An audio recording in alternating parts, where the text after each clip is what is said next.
हाथरस कांड के बाद से ही भोले बाबा गायब था।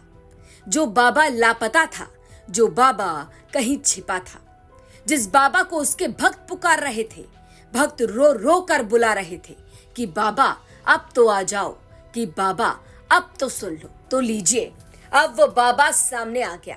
कैमरे पर आते ही बाबा ने अपने भक्तों को एक सीक्रेट मैसेज दे दिया। बाबा ने बता दिया कि किस पर भरोसा करना है और साफ कह दिया कि किसे अब बख्शा नहीं जाएगा। लेकिन सवाल ये कि किसे ना बख्शने की बात कर रहा है बाबा, किस पर भरोसा करने की बात कर रहा है बाबा। 2 जुलाई की घटना के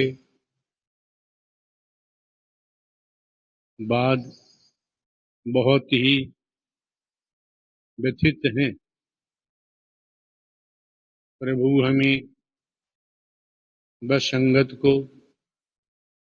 इस दुख की घड़ी से उबरने की शक्ति दें। सभी शासन एवं प्रशासन पर भरोसा बनाए रखें। हमें विश्वास है जो भी उपद्रवकारी हैं वो बख्शे नहीं जाएंगे। हमने अपने वकील डॉक्टर वीपी सिंह जी के माध्यम से कमेटी के महापुरुषों से ये प्रार्थना की है कि दिवंगत आत्माओं के परिजनों एवं इलाजरत घायलों के साथ जीवन पर्यंत तन धन से खड़े रहने का आग्रह किया है, जिसको सभी ने माना भी है। सभी इस जिम्मेदारी को निभा भी रहे हैं। सभी महामंत्र का सहारा न छोड़ें। वर्तमान समय में वही माध्यम है सभी को सद्मति और सद्बुद्धि प्राप्त होने की इच्छा रखते हैं।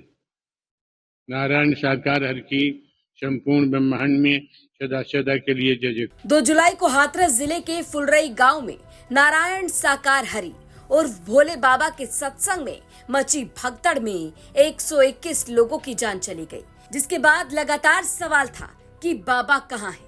बाबा के भक्त मर गए, बाबा के सैकड़ों भक्त अस्पताल में भर्ती हैं, लेकिन बाबा सामने क्यों नहीं आ रहा? लोगों का हर संकट दूर करने का दावा करने वाला बाबा आखिर इस संकट में कहां भाग गया? जिसके बाद बाबा ने बस एक चिट्ठी जारी कर दी और घटना पर दुख जता दिया। और चिट्ठी में बाबा ने कह दिया कि जब ये घटना हुई, यानी जब भगदड़ हुई, उससे पहले ही वो मौके से निकल चुके थे। घटना के बाद से ही पुलिस भोले बाबा को पूछताछ के लिए तलाश रही है, लेकिन भोले बाबा का कुछ अता पता नहीं। आधी रात में पुलिस ने छापेमारी की, लेकिन बाबा का कुछ अता पता नहीं चल सका। सवाल बन गया कि बाबा को आसमान खा गया या जमीन निकल गई, ये किसी को नहीं पता। अब पता है तो इतना, 2 जुलाई के बाद अब जाकर बाबा सामने आया और बड़ी बात कह दी। बाबा अब दुख को सहने की शक्ति मांग रहा है, प्रशासन पर भरोसा बनाए रखने की बात कर रहा है। बाबा ने कहा कि जो भी उपद्रवी हैं वो बख्शे नहीं जाएंगे। मैं लोगों के साथ खड़ा हूँ। लेकिन बाबा जी, जब सत्संग में भगदड़ मची, 121 लोग मर रहे थे, तब कहाँ थे?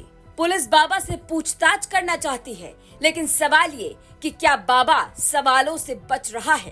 खैर, बता दें कि हाथरस कांड के मुख्य आरोपी देव प्रकाश मधुकर ने पुलिस के सामने सरेंडर कर दिया। पुलिस ने आरोपी मधुकर पर 1 लाख का इनाम घोषित किया था। अब मधुकर से भी पूछताछ की जाएगी और पूछताछ में जो खुलासा होता है वो भी देखने वाली बात होगी। खैर, बाबा के इस बयान पर आपकी क्या राय है, ये हमें कमेंट बॉक्स में जरूर बताएं। ब्यूरो रिपोर्ट, यूपी तक।